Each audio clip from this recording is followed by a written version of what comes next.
প্রেমের আনন্দ থাকে স্বল্পক্ষণ, আর বেদনা থাকে সারাটা জীবন।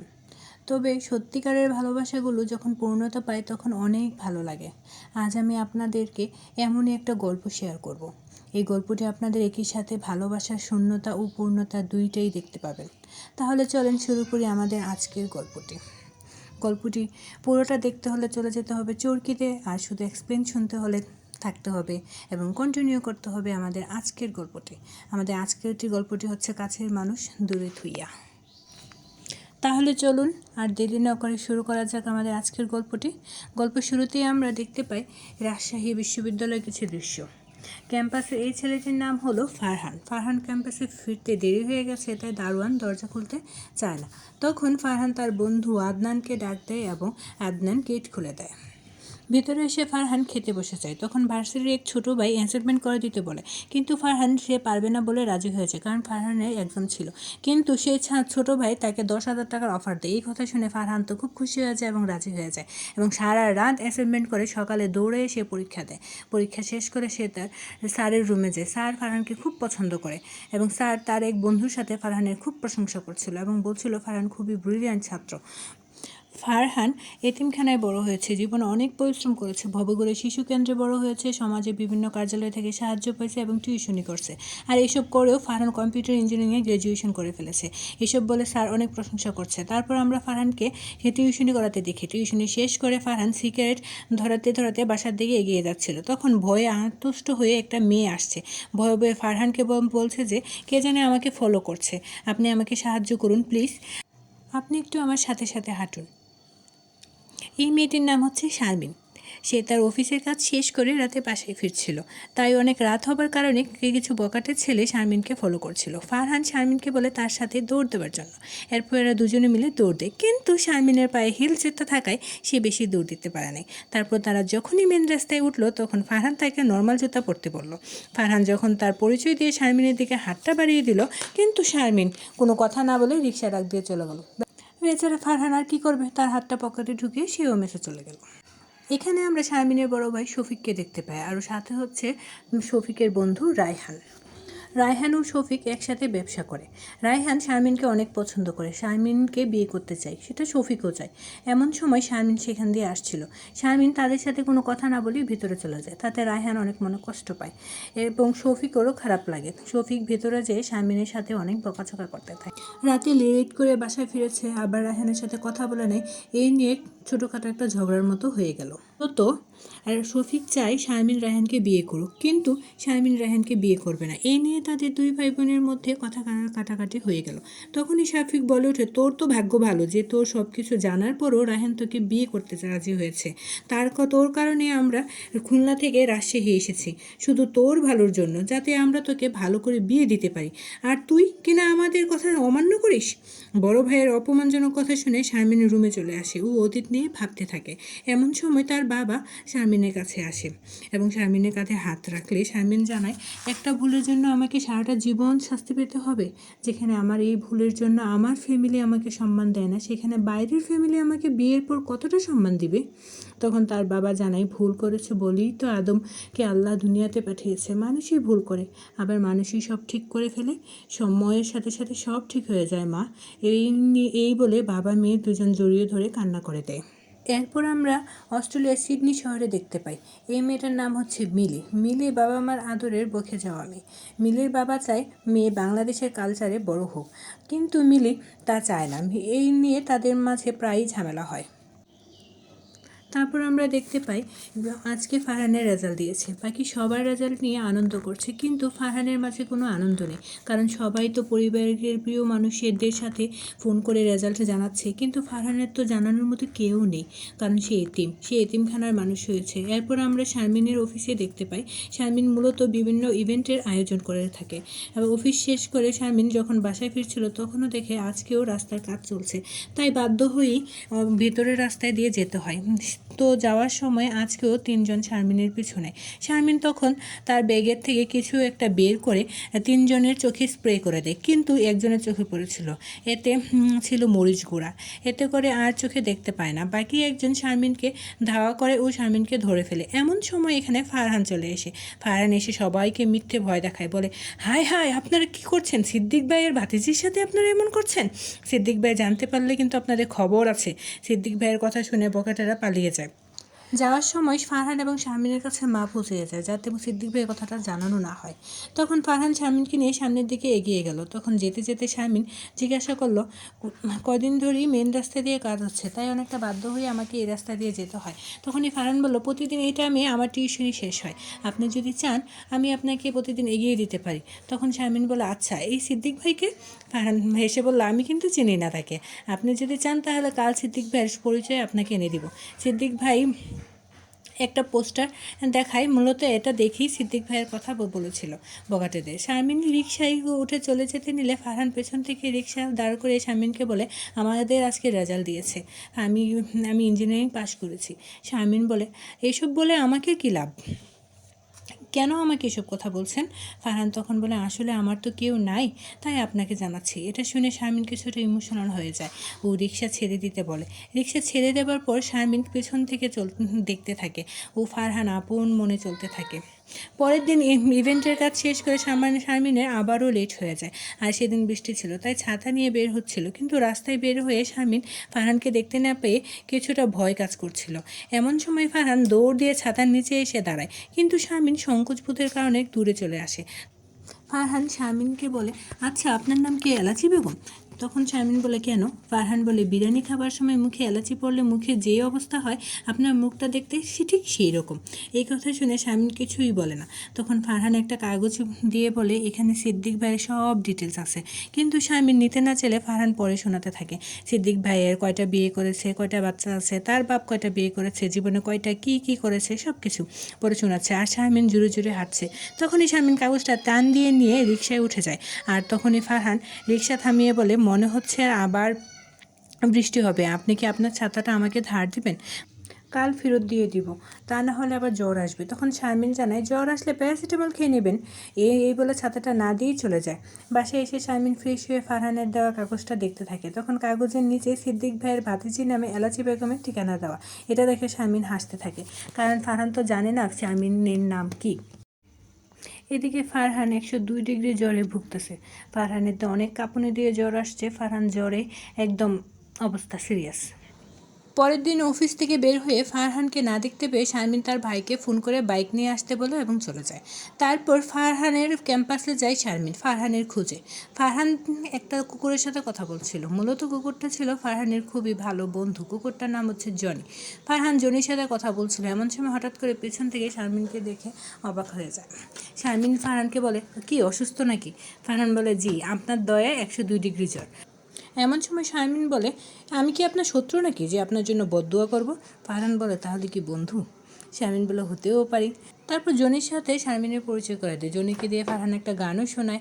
যাক, তাদের মধ্যে টুকটাক কথাবার্তা হওয়ার পর তার শারমিন চলে যায়। শারমিন যে মূলত তার ফারহানকে মিস করে এখানে এসেছিল সেটা শারমিন কাউকে বলে না। তো শারমিন চলে যাওয়ার সময় রিক্সা থেকে তার নাম্বারটা ঢিল দিয়ে ফারহানকে দিয়ে যায়। পরের দিন শারমিন যখন বই পড়ছিল তখন ফারহান তাকে ফোন দেয়। এরপর থেকে তাদের মাঝে যোগাযোগটা বেড়েই যায়। মাঝে মাঝে ফোনে অনেক বেশি কথা বলে। হঠাৎ একদিন বলা নেই কওয়া নেই শারমিন ফারহানের মেসে এসে হাজির। ফারহান তো এ দেখে খুব চমকে যায়। ফারহান একেবারে অপ্রস্তুত হয়ে পড়ে ও তাদের আড্ডাটা বাড়তে থাকে। একদিন ফারহান শারমিনের চোখ ধরে নদীর ধারে এনে প্রকৃতি দেখাতে থাকে। এতে করে শারমিন অনেক খুশি হয়ে যায়। শারমিন যখন প্রকৃতি উপভোগ করছিল তখন ফারহান একজোড়া অ্যাপেক্সের জুতা দিয়ে প্রপোজ করে। শারমিন অবাক হয়ে বলে, কেউ কখনোই কি জুতা দিয়ে প্রপোজ করে? তখন ফারহান তাকে বাস্তবতা বোঝায়। মূলত ফারহান ছিল এতিম। জীবনের শৌখিনতা সবার জন্য না, শৌখিনতা বাদ দিয়ে প্রয়োজনটাই আসল। জীবনে যেটা দরকারি সেটাই অনেক। ফুল কিনে টাকা অপচয় করতে চায়নি ফারহান, তাই তো জুতা কিনেছে, যাতে এটা শারমিনের কাজে লাগে, শারমিন যাতে এটা ইউজ করতে পারে। শারমিনের সব কিছুই ভালো লাগে, কিন্তু শারমিনের একটা খারাপ অতীত আছে। শারমিন জানায় ও যখন খুলনায় পড়তো তখন একটা স্যারের সাথে তার সম্পর্ক ছিল। তাদের প্রায় 6 মাস সম্পর্ক ছিল। প্রতিদিন বারান্দায় আমরা প্রেম করতাম। একদিন বারান্দায় সে আমাকে জড়িয়ে ধরে আদর করতে চেয়েছিল, কিন্তু বিষয়টা কেউ একজন ভিডিও করে দেখে ফেলে, আর ভিডিওটা ভাইরালও হয়ে যায়। আর তখনই শিক্ষক ছাত্রীর প্রেম কাহিনী পুরো শহর জুড়ে ছড়িয়ে পড়ে। তখন সেই স্যার সব দোষ আমার উপর দিয়ে দিল, তাই সবাই আমাকে দোষী ভাবে। তাই আমরা পরিবারের খুলনা থেকে রাজশাহী চলে আসি। এই জন্য আমার রিলেশনে যেতে অনেক ভয় হয়। সব কথা শুনে ফারহান বলে, অতীত শুধু অতীতই হয়, আমার জীবনে কোনো অতীত নেই, শুধু বর্তমান আছে। আমাদের ছোট্ট একটা ঘর হবে, ছোট্ট একটা সংসার। সকালে অফিসে যাব আর সন্ধ্যায় বাসায় আসব, বাজার করব আর টুকটাক তোমার কাজে সাহায্য করব। বিকালে ঘুরতে যাব দুজনে, রাতে একসাথে খাবো, একসাথে মুভি দেখব আর খুনসুটি করব। শারমিন বলে, এতক্ষণে বুঝলাম খুনসুটি কী। যাই হোক, এ নিয়ে তারা দুজন কিছুক্ষণ মজা করতে থাকে। তখন শারমিন বলে, তুমি আমাকে কখনো কষ্ট দিবা না তো? ফারহান বলে, না। কখনো মিথ্যা বলবে না তো? ফারহান বলে, না। তারপর দুজন দুজনের ভালোবাসায় একসাথে জড়িয়ে পড়ল। সারা জীবন একসাথে থাকার, পাশাপাশি চলার প্রতিশ্রুতি দিল। এখানে খুব সুন্দর একটি গান চলে আসে। আপনার যদি গানটি দেখতে চান তাহলে চলে যেতে হবে চরকিতে। ওকে, সিন চলে যায় অস্ট্রেলিয়া, সেই সিডনিতে। বাবা মেয়ের আবার ঝগড়া। মেয়ে তো বাবার কথা শুনবে না, মেয়ে মেয়ের মতো চলবে, তো বাবা তো চায় যে মেয়ে কালচারে চলুক। ফারহানের স্যার ফারহানকে খুব বড় একটা সুখবর দেয়। ফারহানকে অস্ট্রেলিয়ায় স্কলারশিপে মাস্টার্স করার জন্য তাকে বলে, কিন্তু ফারহান তা চায় না। ফারহান চায় দেশেই ছোটোখাটো একটা চাকরি নিয়ে বিয়ে করার জন্য। এই কথা শুনে ফারহানের স্যার খুব রেগে যায়, বলে, কী বলো, অস্ট্রেলিয়া থেকে মাস্টার্স করে আসলে তোমার চাকরির ডিমান্ড অনেক বেড়ে যাবে, তুমি আরও ভালো থাকতে পারবা। ফারহানকে বলে যে তুমি আরেকটু সময় নিয়ে ভেবেচিন্তে ডিসিশন নাও, ডিসিশন নিয়ে তুমি আমাকে জানাও। এদিকে শারমিন তার পরিবারের ফারহানের কথা বলে। এই কথা শুনে তো শারমিনের ভাই রেগে মেগে একদম আগুন। শারমিনের সাথে অনেক তর্ক বিতর্ক জড়িয়ে যায়। শারমিনের জেদের কাছে হেরে ফারহানকে বাসায় ডেকে কথা বলার জন্য। ফারহান বাসায় আসলে ফারহানকে নানাভাবে সবাই কথা শোনাতে চায়। শফিক বলে, তোমার কি জমি জমা বাড়ি ঘরে কিছুই নেই? ফারহান বলে, না, আমার কিছুই নেই, আমার শুধু একটা ইঞ্জিনিয়ারিং ডিগ্রি আছে। তখন শফিক বলে, একটা ডিগ্রি দিয়ে কী এমন হয়? শুধুমাত্র 24-25 হাজার টাকা চাকরি পাবে, বড় জোর 30, কিন্তু এই টাকা দিয়ে এই বাজারে কীভাবে চলা যায়? তখন শারমিন বলে উঠলে, আমি চাকরি করব। শফিক তাতেও রাজি হয় না। শফিক বলে, আমার বোনের জন্য ডাক্তার ইঞ্জিনিয়ার কি আসে নাই বিয়ের জন্য, এমনকি আমার বড়লোক বন্ধুকেও শারমিন না করে দিয়েছে। তোমার মাঝে কী এমন দেখেছে যে তোমাকে বিয়ে করবে? ফারহান বলে, হ্যাঁ, আমার কিছুই নেই। আমার বর্তমানে একটা স্কলারশিপ আছে অস্ট্রেলিয়া, সেখান থেকে আসলে আমার গুগলে জব হতে পারে, এমনকি 1 কোটি টাকাও বেতন হতে পারে। তাতে কি চলবে আপনাদের? এই কথা শোনার পর শফিক আর কিছুই বলতে পারে না। ফারহান শারমিনকে জানায় যে আমার বিদেশে যাওয়ার কোনো ইচ্ছাই ছিল না, বাড়ি গাড়ি টাকা পয়সা আমার কিচ্ছু চাই না, আমার শুধু তোমাকে চাই। আর এখন অস্ট্রেলিয়া যেতে হলে 2টা বছর, এই 2 বছরে যদি তোমার পরিবার আমার সাথে পোল্ট্রি নেয় তখন আমি কি করব? শারমিন বুঝায়, দেখো, এই অস্ট্রেলিয়ার অফারটা সবসময় থাকবে না, তুমি 2টা বছর পার করে আসো, তারপর দেশে আসলে অনেক ভালো চাকরি হবে। এই দেশে থেকে তোমার কি হবে? কোনো কেরিয়ারও করতে পারবে না, আর পরে তুমি আফসোসও করবে, পরে মনে হবে যে এই মেয়েটার জন্য তুমি এত বড় একটা অফার রিজেক্ট করেছো। তো তখন ফারহান বলো, এইসব কথা আর কখনোই বলবো না। এইসব বলে শারমিন ফারহানকে রাজি করিয়ে দেয়। যাওয়ার দিন শারমিনের আসতে দেরি দেখে ফারহানের অনেক অভিমান হয়। তো শারমিন দৌড়ে এসে বলছিল যে রাস্তায় অনেক জ্যাম ছিল। তো তারপরও ফারহানের অনেক অভিমান হয়। ফারহান কিছুটা অভিমান মনেই শারমিনকে বিদায় দেয়, কিন্তু ভেতরে সে ফারহান আর অভিমান ধরে রাখতে পারে না। সে দৌড়ে বাইরে বের হয়ে যায় এবং শারমিনকে দেখে বেঞ্চে বসে আছে। তো সেখানেই শারমিনকে শক্ত করে বুকে জড়িয়ে ধরে এবং সারা জীবন পাশাপাশি থাকার, একসাথে থাকার প্রতিশ্রুতি দেয়। যাই হোক, দুজনে কান্না করে বিদায় নিল।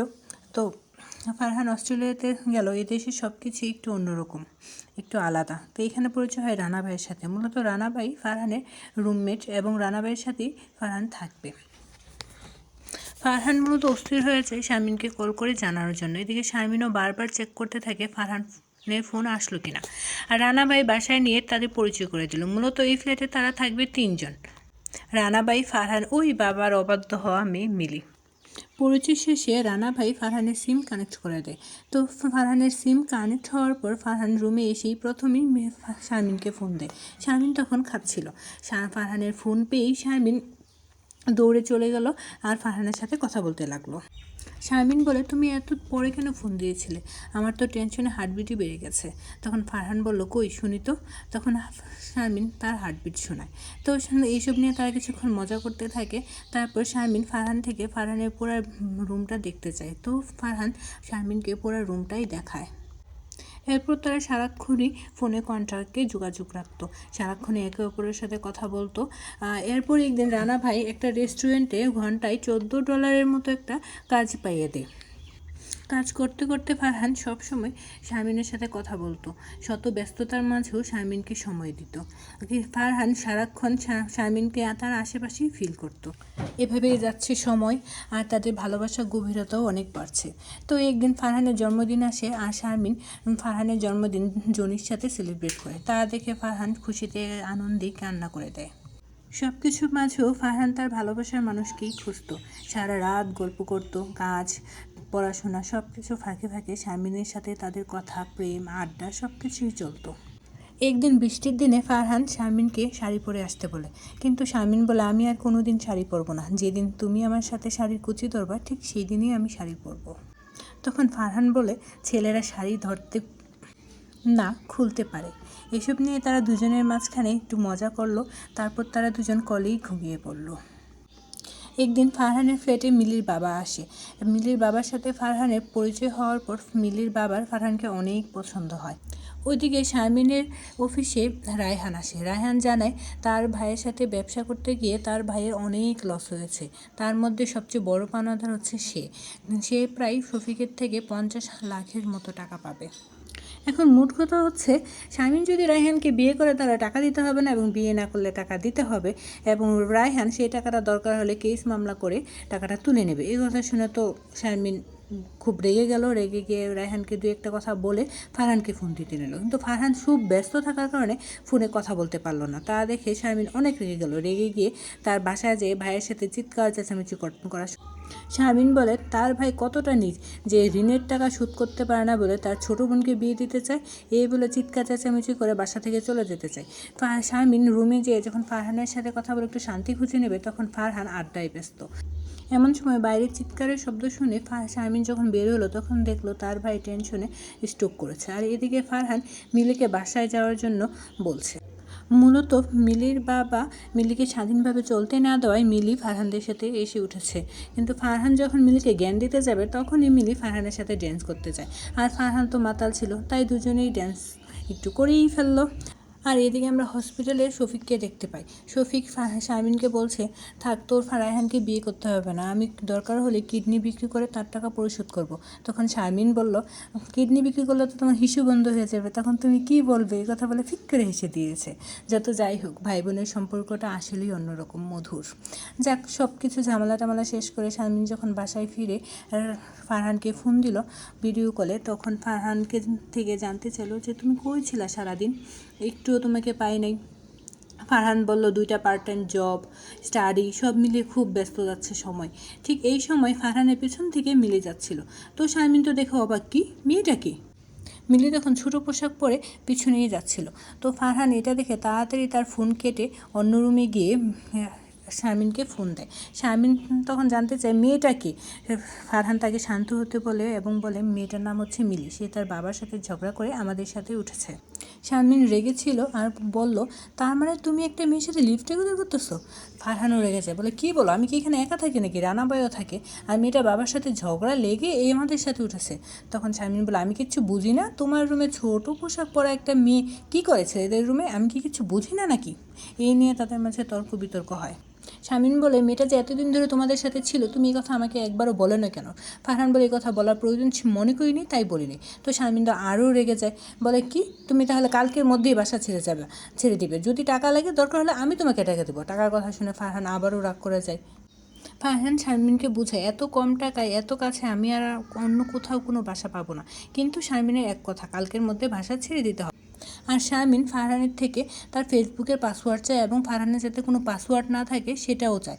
কিন্তু ফারহান এতে রাজি হয় না। ফারহান কাজে যাওয়ার কথা বলে ফোনটা কেটে দেয়। আর বেচারা শারমিন কান্না করতে করতে বাসা থেকে বের হয়ে যায়। বের হয়েও নদীর পাড়ে বসে কান্না করছিল আর ফারহানকে ফোন দিচ্ছিল, কিন্তু ফারহান তো ফোন ধরছিলই না। তারপর দিন শারমিন অফিসে চলে যায় এবং অফিসে গিয়েই ফারহানকে ফোন দিচ্ছিল, অনবরত কল দিয়েই যাচ্ছিল, কিন্তু ফারহান কল ধরছিল না। কিন্তু শারমিনেরও মন বসছিল না আর। শারমিনের অফিস, খাওয়া দাওয়া সব প্রায় বন্ধই হয়ে যাচ্ছিল। শারমিন তো অনবরত ফারহানকে কল দিচ্ছিল আর ফারহান শুধু কল কেটেই দিচ্ছিল। ফারহান ওদিকে তো খুব মাস্তিতে ছিল, তার রনি ভাইয়ের সাথে মিলির সাথে আড্ডা দিচ্ছিল, মুভি দেখছিল। রনি ভাই ফারহানকে একটু অন্যভাবে বোঝায় মেয়েরা একটু এরকমই, মেয়েটা একটু প্রাইভেসি দিতেও জানে না, কোনো কিছু করতেই জানে না। যেই মেয়ে তোমার প্রাইভেসি নষ্ট করে, যেই মেয়ে তোমার ফেসবুকের পাসওয়ার্ড চায়, সেই মেয়ের সাথে দরকার নেই কোনো সম্পর্ক রাখার। এদিকে শারমিন তো ফারহানকে মেসেজ দিয়ে যাচ্ছিল, অনবরত কল দিয়ে যাচ্ছিল, কিন্তু ফারহান তো ফোন ধরছিলই না। তার ঠিক 2 দিন পর শারমিন যখন ফারহানকে কল দিচ্ছিল, ফারহান কলটা রিসিভ করেছিল ঠিকই, কিন্তু কোনো কথা বলে নাই। এটা দেখে শারমিন তো একদম ভেঙে পড়ে। সে অফিস থেকে চলে যায় ছাদে যে কান্নায় ভেঙে পড়ে। ঠিক এই মুহূর্তে বৃষ্টিও হচ্ছিল, বৃষ্টির সাথে মিলিয়ে যাচ্ছিল শারমিনের কান্না, দুঃখ, কষ্ট সব কিছু। শারমিনের যখন ফোন বাজতে থাকে তখন শারমিন নিচে এসে ফোন ধরে জানতে পারে যে তার বড় ভাই খুবই অসুস্থ, তার বড় ভাইকে হসপিটালে ভর্তি করেছে। এই কথা শুনে শারমিন যখন হসপিটালে গিয়েছিল তখন তার ভাবি তাকে জানায় শারমিনের ভাইয়ের হার্টের সমস্যা ধরা পড়েছে, অনেক টেস্ট করাতে হবে, অনেক টাকার ব্যাপার। তখনই ফারহান শারমিনকে কল দিচ্ছিল, কিন্তু শারমিন ব্যস্ততার কারণে ফোন ধরতে পারেনি। ঠিক এমন সময় রানা ভাই এসে জানায় যে লং ডিস্টেন্সের সম্পর্কগুলো কখনোই টিকে না, দূরত্ব মানুষকে অনেক দূরে ছড়িয়ে দেয়। রানা ভাই আরও বলে, যতই ফোনে, হোয়াটসঅ্যাপে, মেসেঞ্জারে কানেক্ট থাকো, কিন্তু এখানে কোনো ইমোশন নাই। তোমার গার্লফ্রেন্ডের সাথে ঝগড়া করছো, একটু যে জড়াইয়া ধরবা, একটু যে ভালোবাসা করবা, সেটার কোনো স্কোপ নাই। তাই এই সম্পর্কের মাইরে বাপ, এই সম্পর্ক বাদ দাও। এখানে আসো, পড়াশোনা করো, নিজের লাইফ করো, নিজের কেরিয়ার করো, এটাই অনেক। কত মেয়ে আসবে আর যাবে। এই কথা বলে ফারহানকে একটা লাল পানির বোতল ধরায় দিল। তো ফারহান তো লাল পানি খেয়ে টাল হয়ে গেছে। এদিকে তো শারমিনের অবস্থা অনেক খারাপ। তো তাদের মাঝখানে আর তেমন কোনো যোগাযোগ হয় না। ঠিক 2 সপ্তাহ পর শারমিন ফারহানকে কল করে। ফারহান কল তো রিসিভ করেছিল, কিন্তু কোনো আগ্রহের সাথে কথা বলছিল না। এই যে 2 সপ্তাহ শারমিনের সাথে ফারহানের কথা হয় নাই, শারমিন তো ভিতর অনেক কষ্ট পেয়েছিল, কিন্তু ফারহানের মাঝখানে তার কোনো প্রকাশই পায় না। কারণ ফারহান তখনও রেগেছিল, কারণ শারমিন তার ফেসবুক পাসওয়ার্ড এগুলো ব্যক্তিগত জিনিসে হস্তক্ষেপ করেছিল। ফারহান তখনও রেগেছিল। ফারহান শারমিনকে বলে, আমি ফকিরের বাচ্চা বলে তুমি আমার প্রাইভেসিতে হস্তক্ষেপ করেছিলে, আমার চাল চুলন নেই বলে তুমি আমার ফেসবুকের পাসওয়ার্ড চেয়েছিলে। কেন? আমার কি কোনো ইগো থাকতে পারে না? আমার কি কোনো প্রাইভেসি থাকতে পারে না? আমার কোনো কিছুই কি থাকতে পারে না? তখন শারমিন ফারহানের সাথে ব্রেকআপ করতে চেয়েছিল, কারণ তাদের দিন দিন সম্পর্কটা নষ্টই হচ্ছিল। তখন ফারহান বলে, ওয়াও শারমিন, ওয়াও, তোমার জন্য আমি বিদেশে আসছি, শরীরের রক্ত পানি করে টাকা কামাই করছি, আর তুমি চাচ্ছ এখন ব্রেকআপ করতে? ওয়াও শারমিন, ওয়াও, তুমি এটা করতেই পারো, কারণ তোমার তো পূর্ব অভিজ্ঞতা আছে, আমার তো কোনো পূর্ব অভিজ্ঞতা নাই। ফারহানের মুখে শারমিন এই কথা শুনে শারমিন আরও ভেঙে পড়লো এবং বলল যে তোমার সাথে আমি আর কোনো যোগাযোগ রাখতে চাই না, তুমি আমাকে আর কখনোই ফোন দেবে না, এবং আমি এখন থেকে নিজেকে নিয়ে ব্যস্ত থাকবো। গুড বাই, ভালো থেকো। তখন ফারহান পার্টিতে এসে প্রচুর পরিমাণ মদ খেতে থাকে। মদ খাওয়ার এক পর্যায়ে রানা ভাই এসে বলে, কিছু প্রেম প্রীতি তা ফালতু জিনিস, ফাও জিনিস, বিদেশে আসতে পারছো, সবাই আসতে পারে না, মজা মাস্তি করো, কেরিয়ার সাজাও, পারলে 2-3টা বিয়ার খাও, পড়ে থেকো না, বাদ দাও এইসব জীবন থেকে। এদিকে শারমিন কান্নায় ভেঙে পড়ছিল, আর ফারহানও ভেতর অনেক কষ্ট পাচ্ছিল। এক পর্যায়ে ফারহান সিদ্ধান্ত নিল যে সে দেশে যাবে। তো দেশে যাবে, টাকা পাবে কোথায়? তার রেস্টুরেন্টের মালিকের কাছ থেকে টাকা নিতে চেয়েছিল। প্রথম যখন জয়েন করছিল তখন বলছিল যে ঘন্টায় $14 দিবে, কিন্তু এখন মালিক ঘন্টায় $12 দিচ্ছে। এ নিয়ে কথা কাটাকাটি হলে ফারহানকে ধাক্কা দিয়ে বাইরে বের করে দেয়। এদিকে শারমিনের ফেসবুকে মুভ অন পোস্ট থেকে ফারহান আর দেশে যেতে চায় না, তার সিদ্ধান্ত চেঞ্জ করে। শারমিন নিজের মতো নিজেকে গুছিয়ে নিয়েছে। সে তার ইভেন্টে, তার ব্যবসায় মনোযোগ সহকারে কাজ করছে, আর সময় পেলে তার ভালোবাসার মানুষের প্রিয় কুকুরটিকে গিয়ে খাবার দেয়। দুজনের মতো চলছে, কেউ কারোকে আর ফোন দিচ্ছে না। ফারহান এখন নতুন রেস্টুরেন্টে জব নেয়, আর শারমিনের কোম্পানি এখন অনেক বড় হয়ে গেছে। এখন অনেক বড় ইভেন্টে সে এখন যোগদান করছে, মাঝে মাঝে সরকারি বড় ইভেন্টের কাজও সে করে। দুজনের মতো এগিয়ে চলছে সামনের দিকে। হঠাৎ একদিন ফারহানের স্যার মারা যায়, যে তাকে অস্ট্রেলিয়া আসতে সাহায্য করেছিল। এর মধ্যে চলে যায় 1 বছর। হঠাৎ একদিন রাতে মিলির বাবা এসে বলে, মিলি এসেছে? ফারহান বলে, না, মিলি তো আসেনি। মিলির বাবা বলে, সে উসমান নামের এক ছেলেকে, অস্ট্রেলিয়ান ছেলেকে ভালোবাসে, তার সাথে পালিয়ে সে ঘর থেকে বের হয়ে গেছে, তুমি কি আমাকে সেখানে নিয়ে যাবা? ফারহান তখন ড্রাইভ করে মিলির বাবাকে উসমানের কাছে নিয়ে যায়। তখন মিলির বাবা মিলিকে যেতে অনুরোধ করলে মিলি জানায় যে সে যাবে না। তখন ফারহান উসমানকে বুঝিয়ে শুনে মিলিকে বাড়িতে পাঠানোর জন্য রাজি করায়। তো মিলির বাবা আর মিলি ফারহান যাচ্ছিল। মিলি বলছিল মিলির বাবাকে, তুমি আমাকে কতদিন ঘরে আটকিয়ে রাখবা? আমি একদিনই না একদিন উসমানের কাছে চলেই যাব এবং তাকে ছাড়া আমি বাঁচবো না। এসব কথা শুনে ফারহানের মনে ভালোবাসা জেগে ওঠে। মিলির বাবা মিলির সাথে উসমানের বিয়ের জন্য রাজি হয়ে যায় এবং ধুমধাম করে বিয়ে দেয়। এদিকে মিলির বাবা ফারহানকে বলছিল, জীবনটা এরকমই, একা একা কখনোই জীবন কাটানো যায় না, জীবনে একজন ভালোবাসার মানুষ কাছে চাই, কাছে থাকা দরকার। এই কথা শুনে ফারহানের খুব মন খারাপ হয়। ফারহান শারমিনকে খুব মিস করতে থাকে। তখন অন্যের ভালোবাসা পূর্ণতা দেখে নিজের ভালোবাসার শূন্যতার জন্য অনেক আফসোস করে। সে মিলিকে খুশি থাকতে দেখে নিজেই শারমিনের জন্য অনেক কষ্ট পায় এবং শারমিনকে খুব মিস করতে থাকে। তারপর সে ঠিক করলো সে দেশে চলে যাবে। তো রানাবাইয়ের কাছ থেকে বিদায় নিয়ে সে দেশে চলে আসে। দেশে এসে সে সর্বপ্রথম শারমিনের অফিসে নিচে আসে এবং শারমিনকে ডাকতে পাঠায়। শারমিন তো বের হয়ে ফারহানকে দেখে একদম অবাক হয়ে যায়। তো ফারহান শারমিনকে সেই নদীর ধারে নিয়ে যায় যেখানে শারমিনকে প্রথম প্রপোজ করেছিল ফারহান। শারমিন বলে সে এখন অনেক ব্যস্ত, বড় একটা ইভেন্টের কাজ পেয়েছে সে। ফারহান বলে, কতটুকু সময় হবে তোমার কাছে? শারমিন বলে, এই তো 10 থেকে 15 মিনিট। তখন ফারহান বলে, তাহলে এই 10 থেকে 15 মিনিট আমি কোনো কথা বলবো না, কথা বলে সময় নষ্ট করতে চাই না। দুজনের মাঝখানে হয়তো বা অনেক কথা জমেছিল, অনেক না বলা কথা জমেছিল, কিন্তু কেউ কোনো কথা বলছে না, শুধু চুপচাপ দুজন দুজনকে দেখছিল। শারমিন তখন অনেক ইমোশনাল হয়ে যাচ্ছিল, সে কাঁদছিল, ফারহানের চোখও জলে টলমল করছিল। এক পর্যায়ে শারমিন যখন চলে যেতে নাই, তখন ফারহান পিছন থেকে শারমিনকে জড়িয়ে ধরে, আর শারমিনও না থাকতে পারে ঘুরে ফারহানকে শক্ত করে জড়িয়ে ধরে। আর এখানে মুভিটিকে শেষ করা হয়, দেখানো হয় ভালোবাসার পূর্ণতা। ভালোবাসার পূর্ণতায় একটু মাঝে মাঝে একটু আলিঙ্গনও অনেক কিছু হয়ে যায়, না বলা কষ্ট অভিমান সব শেষ হয়ে যায় শুধুমাত্র একটু আলিঙ্গন। তো আজকে আমাদের মুভিটি এখানেই শেষ হলো। কেমন লাগলো অবশ্যই জানাবেন। ধন্যবাদ। আমি নতুন হিসেবে আশা করব আমার ভুল ত্রুটি ক্ষমা করে আমার পাশে থাকবেন।